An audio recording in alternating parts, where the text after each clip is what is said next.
أعوذ بالله من الشيطان الرجيم. بسم الله الرحمن الرحيم.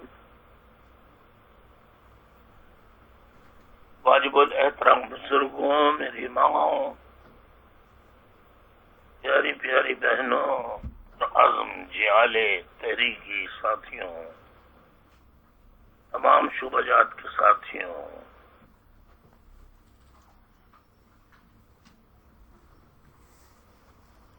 جانے نہ جانے، نام والے اور گمنام، عام ساتھیوں، اہل پاکستان، جو مظلوم ہے پاکستان میں، اس سے میں مخاطب ہوں. انہیں میں اپنا سلام پیش کرتا ہوں. السلام علیکم ورحمۃ اللہ وبرکاتہ. آج آپ سب کے علم میں میں یہ بات لانا چاہتا ہوں. آج 9 فروری 2017 بروز جمعرات. آج کا جو پیغام ہے وہ خصوصاً میں یوتھ کے لیے کر رہا ہوں. یعنی 19 جون 1992 کے بعد جو حالات ہوئے، میں پاکستان سے لندن آیا، پاکستان سے لندن آیا، اور پھر حالات بگڑتے گئے. اسٹیبلشمنٹ کی زیادتیاں ایک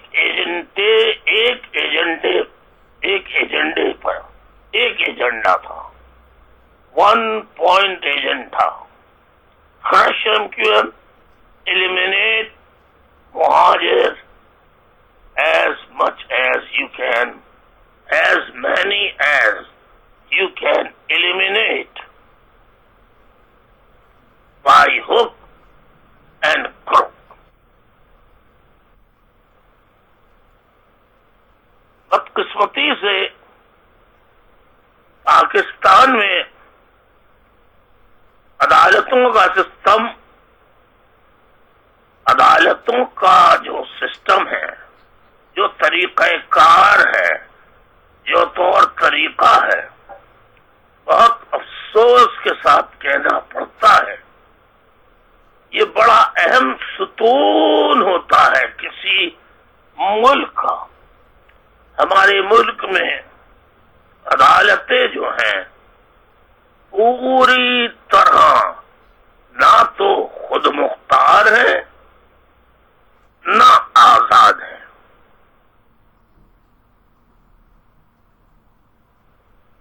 اس پر بہت سے معتقدین، اعتراض کرنے والے اعتراض کر سکتے ہیں، لیکن میں کیا کروں؟ میرے یوتھ کے نوجوانوں، لڑکے لڑکیوں، طلبا و طالبات، تم لوگ ابھی چھوٹے ہو،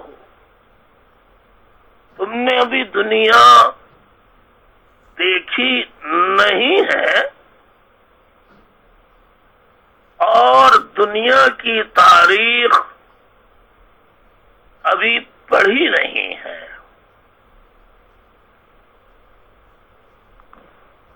آپ لوگ بھی میرے پیاروں، میرے یوتھ کے پیاروں، چاہے وہ اے پی ایم سو کے ہوں، چاہے وہ ایم کیو ایم کے یوتھ ہوں، چاہے وہ گمنام یوتھ ہوں، میں سب سے مخاطب ہوں۔ ایک ایک یوتھ، یعنی جو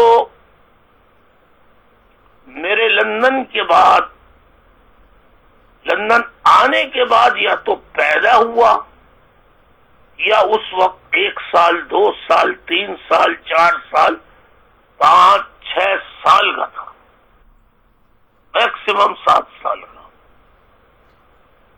8 سال کا، چلو 10 سال کا لگا لیتے ہیں۔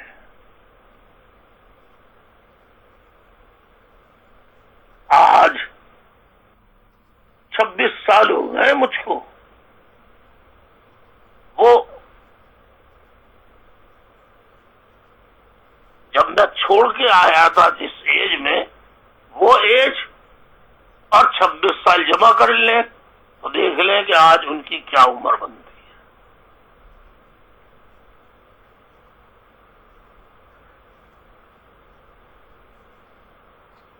میرے یوتھ، یہ تحریک جو ہے آج 38 برس سے چل رہی ہے۔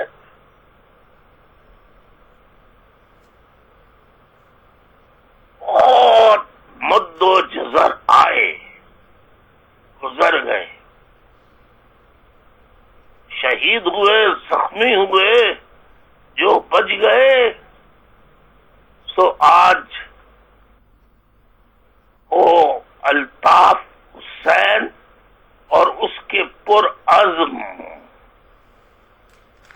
باوفا باکردار ساتھیوں کے ساتھ پوری دنیا میں سیسا پلائی ہوئی دیوار کی طرح ڈٹے ہوئے ہیں، جمے ہوئے ہیں۔ پاکستان میں یوتھ، نوجوانوں، آپ لوگ سوچتے ہوں گے کہ انصاف کے لیے یہ وزیر اعظم کو کیوں نہیں پکارتے، یہ صدر کو کیوں نہیں پکارتے؟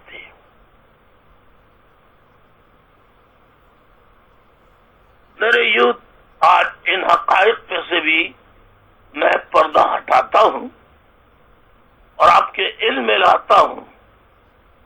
پاکستان میں اصل حکمرانی اسٹیبلشمنٹ کی ہے۔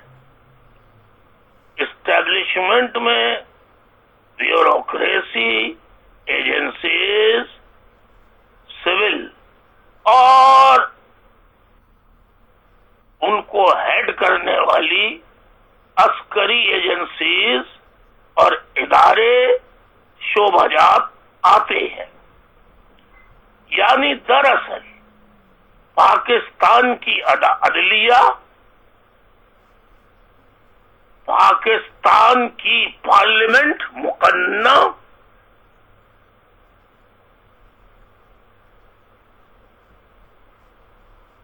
اور پاکستان کی جمہوریت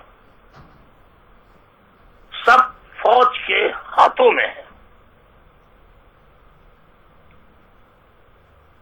یہ وہ حقائق ہیں میرے ساتھیوں کہ کوئی اور شاید نہ بتا سکے۔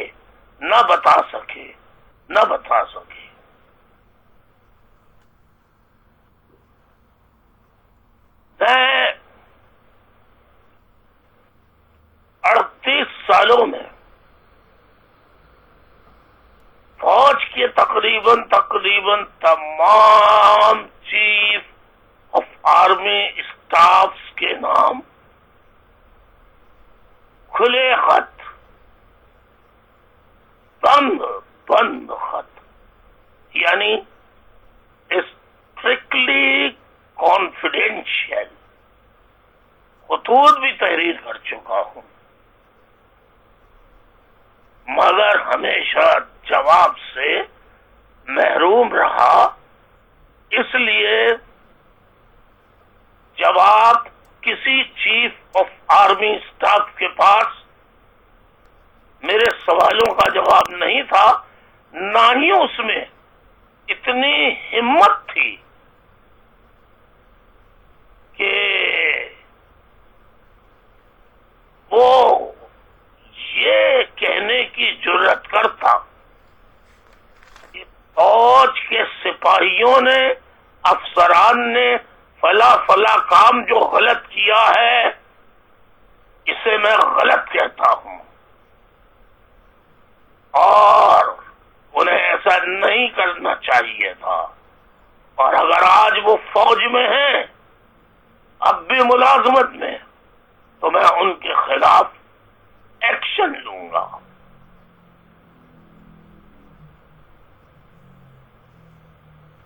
میں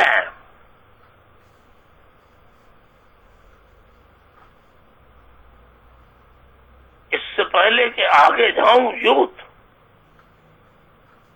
میں آپ کو بتانا چاہتا ہوں، جب میں نے کالج اور یونیورسٹیز میں، جامعات میں، تعلیمی اداروں میں یہ دیکھا، جی ایس ہند students federation, Baloch students organization, Pashtun student federation, Punjabi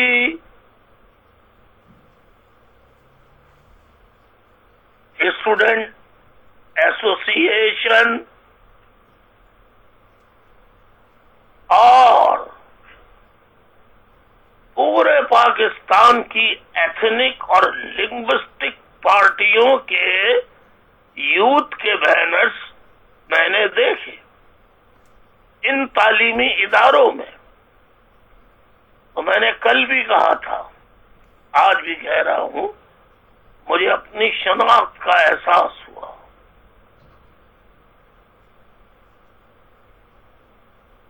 میں بزرگوں سے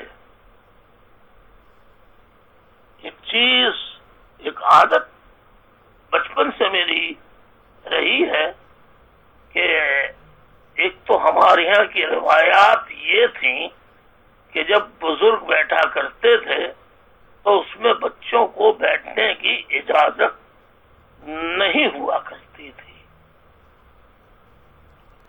لیکن جب کوئی بڑا بزرگ آتا تھا اور وہ معلوماتی باتیں بتاتا تھا تو اس میں سب بیٹھ جایا کرتے تھے، اور وہ بزرگ کی تجربے کار شخصیت کی باتیں سنا کرتے تھے، تو میں بہت غور سے سنا کرتا تھا۔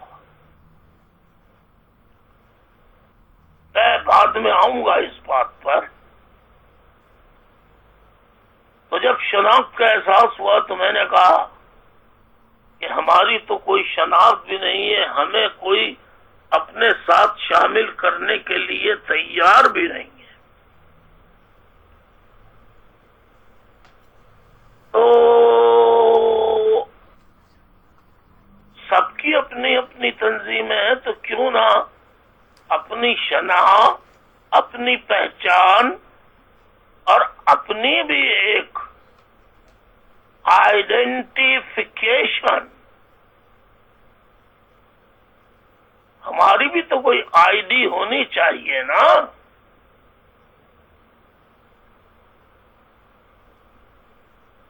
یہ جذبہ پیدا ہوا اور میں نے جامعہ کراچی سے کام شروع کیا۔ اس دوران میں علاقوں کے اندر موجود مختلف کالجوں کہ وہ نوجوان جن سے میری کہیں نہ کہیں کبھی نہ کبھی سلام دعا کسی نہ کسی حوالے سے ہوئی ہو، میں وہاں جاتا تھا، گھنٹوں ان کے گھر بیٹھتا تھا اور انہیں سمجھاتا تھا کہ آئیے ہم مل کر ہم بھی ایک مہاجر تنظیم بناتے ہیں اور ان کے حقوق کی ہم بھی بات کرتے ہیں۔ بہت زیادتیاں ہو رہی ہیں مہاجروں کے ساتھ، بڑا وکٹمائزیشن ہے، ڈسکریمنیشن ہے، اور یہ پاکستان کے بننے کے بعد سے شروع ہوا۔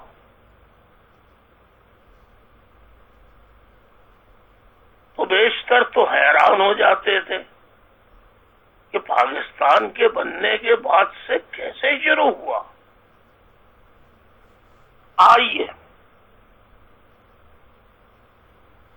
میرے یوتھ، میں آپ کو بتاؤں، پاکستان کے بانی، پاکستان بنانے والے، پاکستان کی قیادت کرنے والی شخصیت، آپ سب کہیں گے قائد اعظم محمد علی جناح۔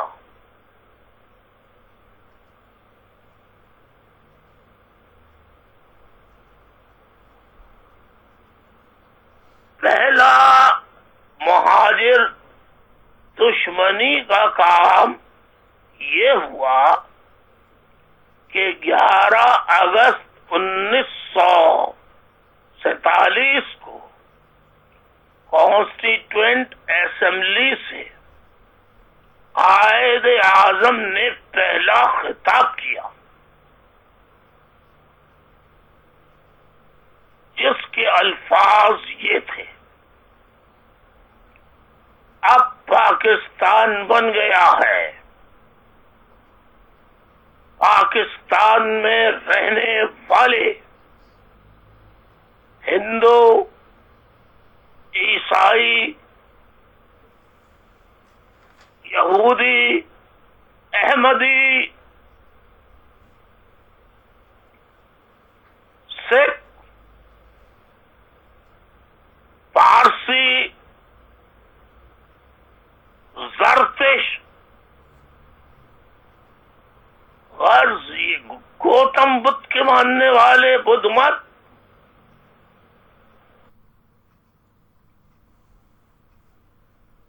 غرض یہ کہ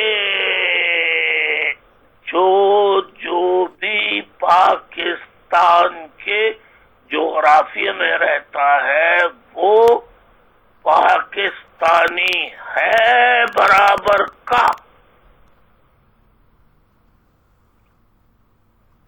اور مذہب اس کا ذاتی معاملہ ہے۔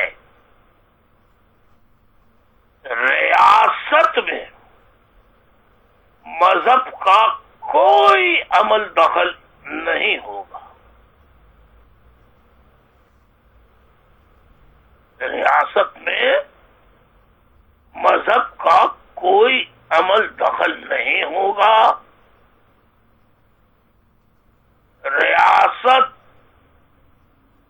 یہ مذہبی جو فرق ہے اس سے ماورا ہوگی، اور جو ریاست چلانے کے قابل ہوگا وہی ریاست چلانے پر معمور کیا جائے گا یا اس کا حق ہے۔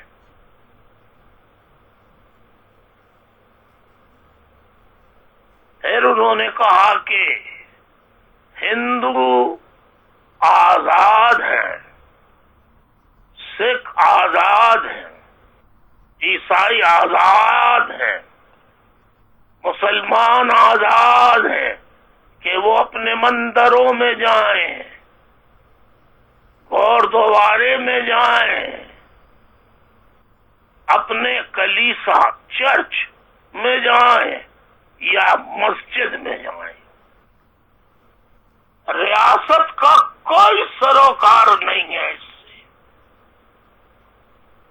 یہ ملک سب کا ہے، جو اس جغرافیہ میں رہتا ہے پاکستان کے، ان سب کا ملک ہے، اور ہم ریاست سب کو ایک نگاہ سے دیکھتی ہے، دیکھے گی، اور سب کے ساتھ یکساں سلوک کرے گی۔ ریاست میں مذہب کا کوئی لینا دینا نہیں ہے۔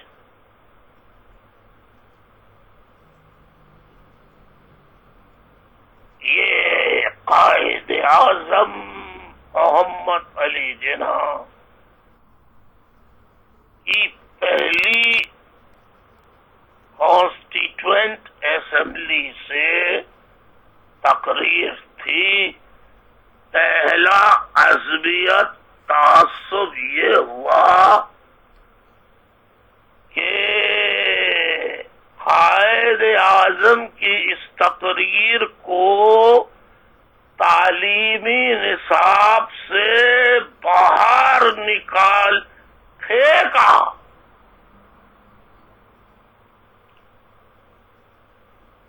کس نے پھینکا؟ پنجابیوں کی وہ ایلیٹ جو انگریزوں کی وفاداری کر کے جس نے بڑے بڑے نام کمائے ہیں،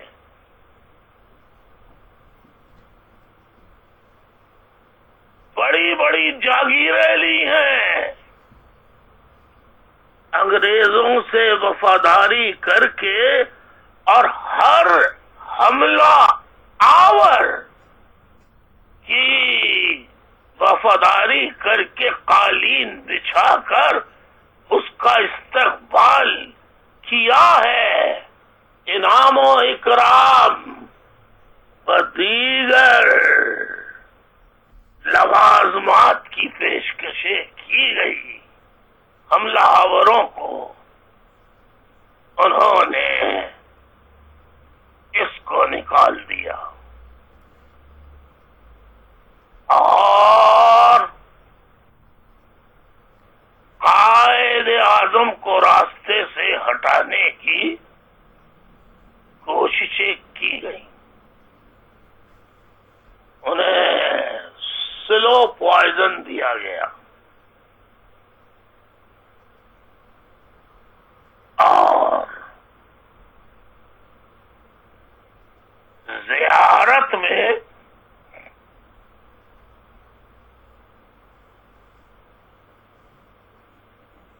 ان کی صحت یابی کے لیے ڈاکٹروں نے مشورہ کیا نہیں بلکہ کرایا گیا کہ ان سے کہیں کہ یہ زیارت چلے جائیں، وہاں کی آب و ہوا بہت صحت مند ہے، یہ وہاں صحت مند ہو جائیں گے۔ کوئٹہ بھیج دیا ان کو، یعنی زیارت کوئٹہ کے قریب ہے۔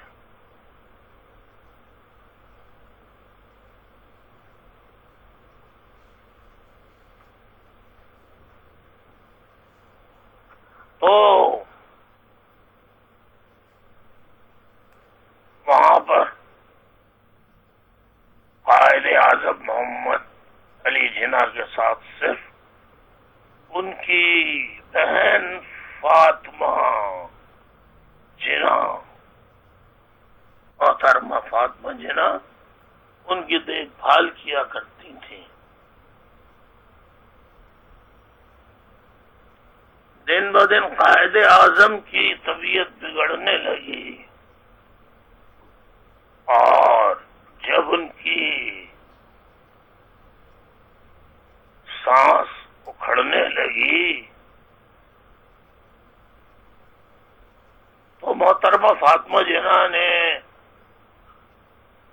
جو بھی اس وقت بیوروکریسی کے ذمہ دار تھے سب سے کہا کہ بھائی بہت حالت خراب ہو رہی ہے، کراچی لے کے جانا ہے، جلدی سے ایمبولینس کا بندوبست کرائیے۔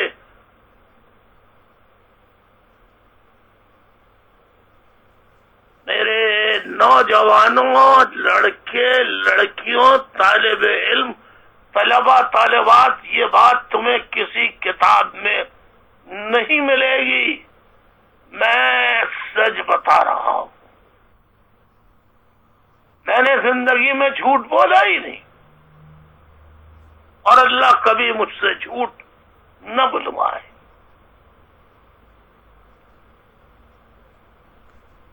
ان کے لیے ایمبولینس کا انتظام کیا گیا۔ ایمبولینس کیسی کہ اگر آپ کے ایف کا خدمت خلق فاؤنڈیشن کا دورہ کریں، جس کو رینجرز نے بند کرا دیا ہے، پاکستان کی فوج کی ایک بی ٹیم ہے، جیسے ایف سی ہے یہ بی ٹیم ہے، ایسے ہی رینجرز ہے، اس نے بند کرا دیا طاقت کے بل پر، غنڈہ گردی کے بل پر، ڈنڈے کے بل پر، بدماشی کے بل پر۔ اب جواز تو بہت ڈھونڈ لیں گے کہ یہ کھالے چھینتے تھے، یہ زبردستی فطرہ اور زکوٰۃ لیتے تھے۔ پورے پاکستان میں انہیں ایک خدمت خلق فاؤنڈیشن نظر آئی ہے، پوری رینجرز کی جب سے بنی ہے، اس کی کارکردگی یہ ہے کہ ایک جماعت کو پکڑا ہے انہوں نے، ایم کیو ایم کو، جو زبردستی کھالے لیتی ہے، چھینتی ہے اور زبردستی بقول رینجرز کے زکوٰۃ فطرہ لیتی ہے۔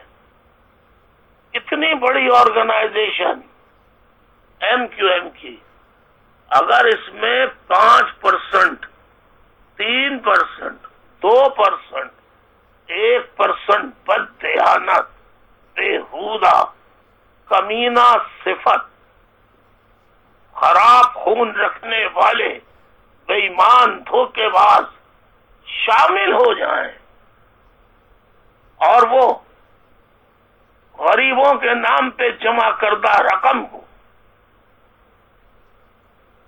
شہیدوں کے نام پر، یتیموں کے نام پہ، غریب بیواؤں کے نام پہ جمع کرنے والی رقم کو وہ بیچ کر کھائیں، زبردستی زکوٰۃ فطرہ لیں، تو یہ نہ پارٹی کا درس تھا، نہ میرا درس تھا، نہ کل تھا، نہ آج ہے، نہ کل ہوگا۔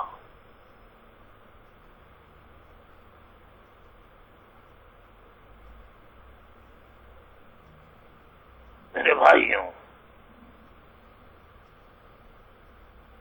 بہنوں، لڑکے لڑکیوں ذرا غور سے سنو، ٹوٹی پھوٹی، یعنی میں کہہ رہا تھا کے ایف کی جو خراب ایمبولینسیں ہیں وہ بھی اس سے بہتر ہوں گی جو قائد اعظم کو لینے کے لیے بھیجی زیارت، اس میں انہیں ڈالا گیا۔ اور آپ ذرا دیکھیے، افسران موجود، سب موجود، اس میں پیٹرول بھی نہیں،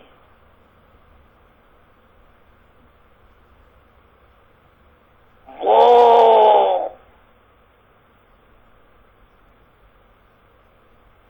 بلوچستان سے آگے اب ندی سے آگے آ کے لسبیلا یا لسبیلا سے آگے وہ بالکل خراب ہو گئی. اب نہ کوئی موبائل ٹیلی فون نہ کوئی ٹیلی فون. کاش کہ وہ سین کوئی فلم والا بنا لیتا اور ملک سے باہر چلا جاتا، کیونکہ ملک میں تو اسے نہیں رہنے دیتے. جب 5 بلاگرز غائب ہوئے، 5 بلاگرز غائب ہوئے، ملک کے بہت نامور،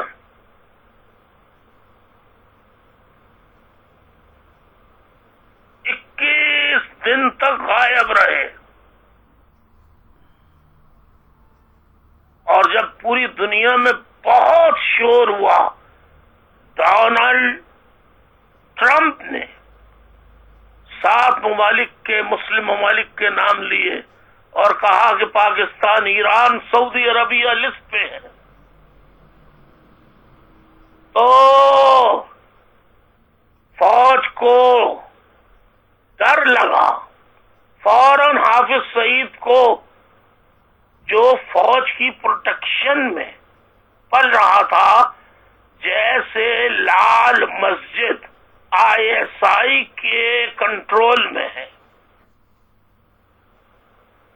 یعنی ISI کا جب تک کنٹرول لال مسجد، جو بالکل ISI کے ہیڈ کوارٹر کے سامنے ہے، وہاں پاکستان کے آئین کو گالی دو، پاکستان کا آئین نہ مانو، پاکستان کی پارلیمنٹ کو کافروں کی پارلیمنٹ قرار دو، پاکستان کو برا بھلا کہو، چائنیز پارلر کی بچیوں کو لا کے زد و کوب کرو،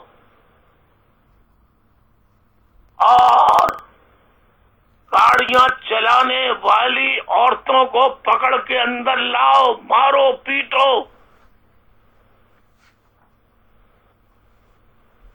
یہ سب کچھ احاطے میں ہو رہا ہے پاکستان کی سب سے بڑی طاقتور انٹیلیجنس ایجنسی ISI کے سامنے.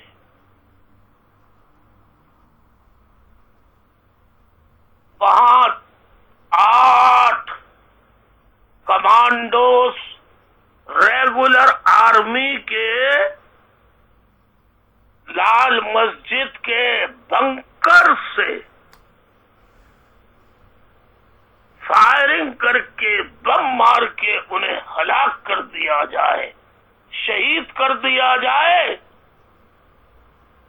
تو ISI کی چھتری ان پہ ہے کہ کسی کے قتل کا ایک قطرہ لال مسجد کے لوگوں کے اوپر نہ آئے. FIR درج کی لال مسجد کے امام کے خلاف کئی. چودھری نثار نے کہا ہم کیسے گرفتار کریں لال مسجد کے مولانا کو، وہ تو کوئی FIR ان کے خلاف نہیں ہے. پارلیمنٹ کے اندر کئی لوگوں نے وہ FIR لہرا لہرا کے دکھائی کہ یہ FIR ہے، یہ FIR ہے، یہ FIR ہے. ان کا سامنا کرنے کے بجائے چودھری نثار پتلی گلی سے بھاگ لیا قومی اسمبلی کی.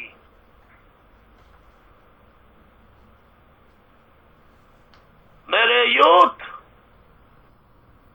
میں بھٹک جاؤں گا، بات سے بات آگے بڑھ جاتی ہے. میں بتا رہا تھا قائد اعظم زندگی اور موت کی کشمکش میں ہے، اور ان کی بہن اللہ اکبر! وہ ذرا منظر تو دیکھو کہ وہ کبھی ادھر بھاگ رہی ہے، کبھی ادھر بھاگ رہی ہے، کبھی اس گاڑی والے کو ہاتھ دے رہی ہے، کبھی اس گاڑی والے کو ہاتھ دے رہی ہے، رکو رکو رکو! مگر اتنی تیز چلتی ہوئی گاڑیاں کہاں دیکھ پاتی ہیں؟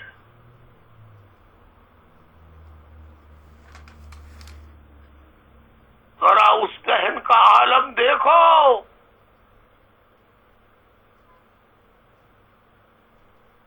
کس کیفیت میں محترمہ فاطمہ جناح بھاگ رہی ہوں گی قائد اعظم کی جان بچانے کے لیے۔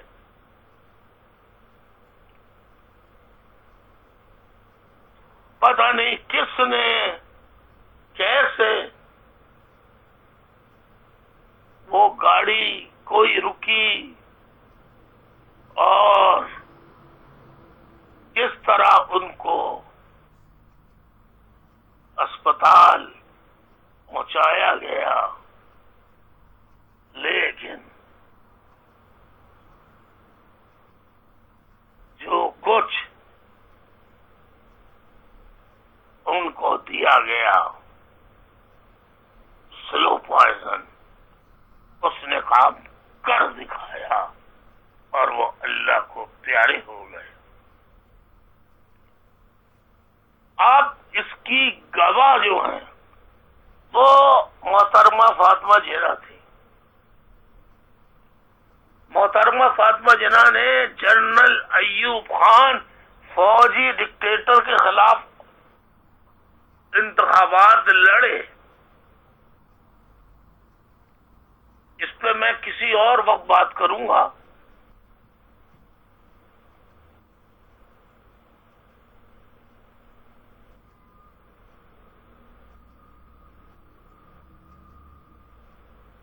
وہ ڈٹی رہی، اپنی بساط اور طاقت کے مطابق وہ تنے تنہا لڑتی رہی۔ ایک دن اچانک خبر آتی ہے کہ محترمہ فاطمہ جناح اپنے کمرے میں مردہ پائی گئی ہیں۔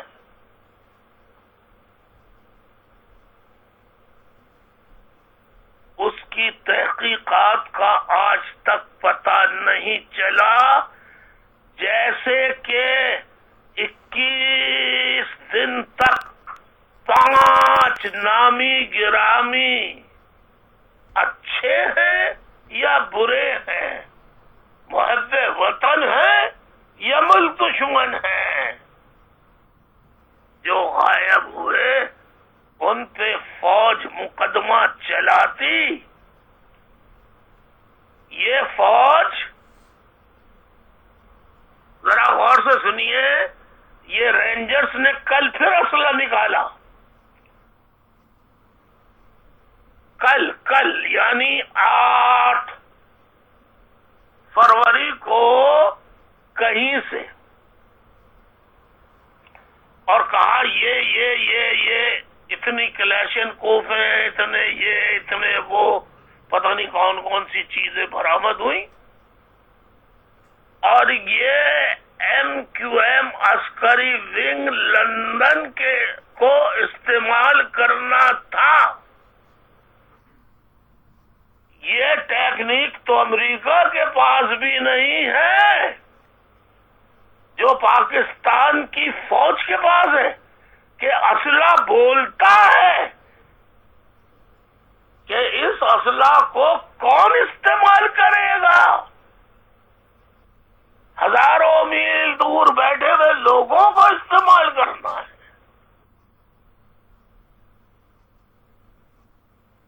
یہ رینجرز کا بیان ہے، چیف آف آرمی اسٹاف موجود ہیں اور کمانڈرز موجود ہیں۔ یہ بیان کیسے آیا؟ یہ بیان کیسے آیا کہ لندن انٹرنیشنل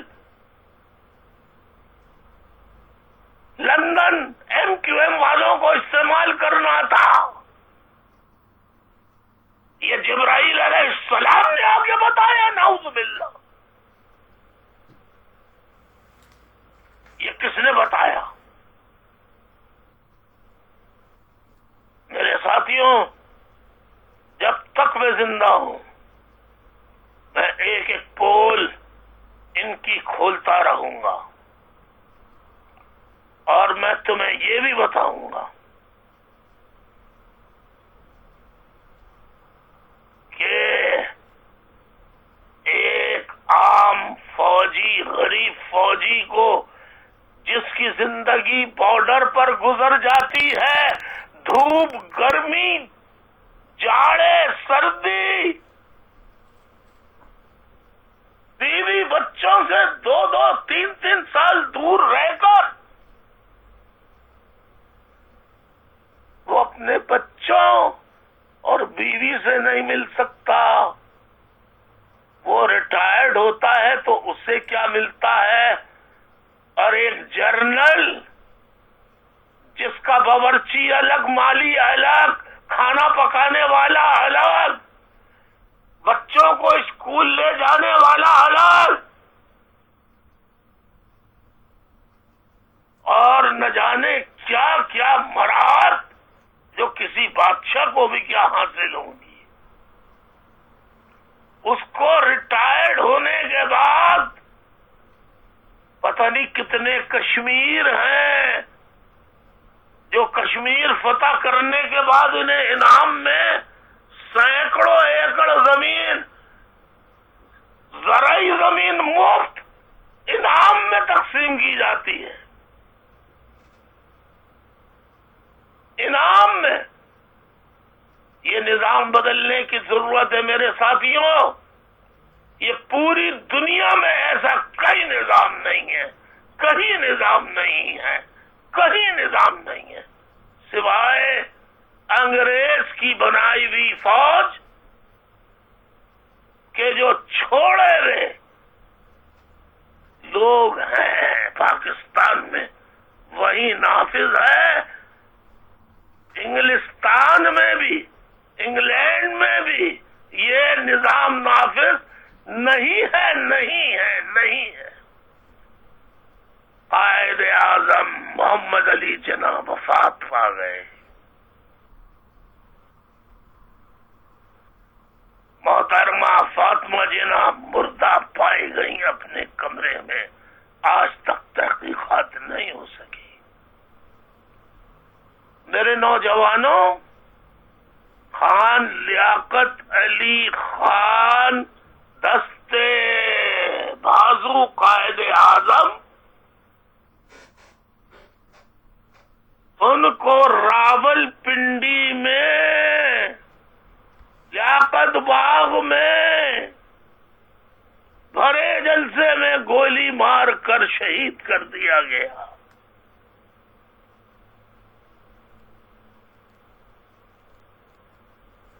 اور آج تک اس سازش کا پتہ نہیں چلا۔ اور جب لیاقت علی خان جو نواب تھے، نواب، انہوں نے نوابیت چھوڑی، جب ان کو نہلایا جا رہا تھا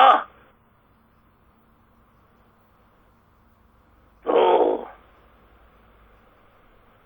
ان کی شیروانی کے نیچے جو کرتا تھا اس پہ بھی پیبند لگے ہوئے تھے، اور جب بنیان اتارا تو اس بنیان میں بھی چھید تھے۔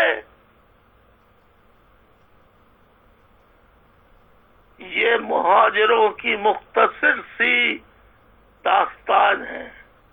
آج میں یہاں پر کہ کس طرح سے خان لیاقت علی خان شہید ہوئے ان کا نہیں پتہ لگا، محترمہ فاطمہ جناح شہید ہوئی ان کا پتہ نہیں چلا، قائد اعظم کس طرح شہید کیے گئے ان کا نہیں پتہ لگا۔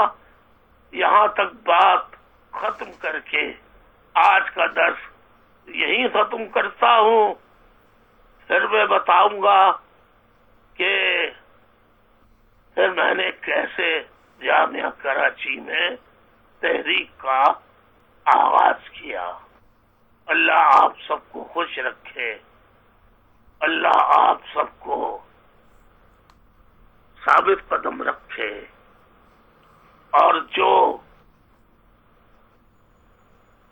آج بھی پی آئی بی میں ہو یا S P P S P, نام بھی تو دیکھو ایس پی والے مل کے جیسے S P D S P ہوتا ہے نا ایسے ہی رکھے، انہی کے ہیں نا لہ پالک. تو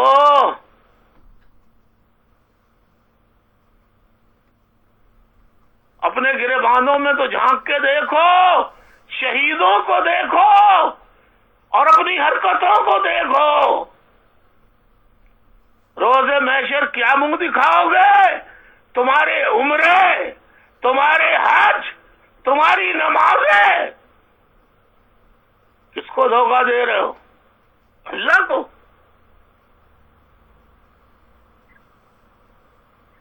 دنیا کو دھوکہ دے سکتے ہو، اللہ تبارک و تعالیٰ کو دھوکہ نہیں دے سکتے. میں ساتھیوں آج کا درس پہلی قسط یوتھ کے لیے یہی ختم کرتا ہوں. وآخر دعوانا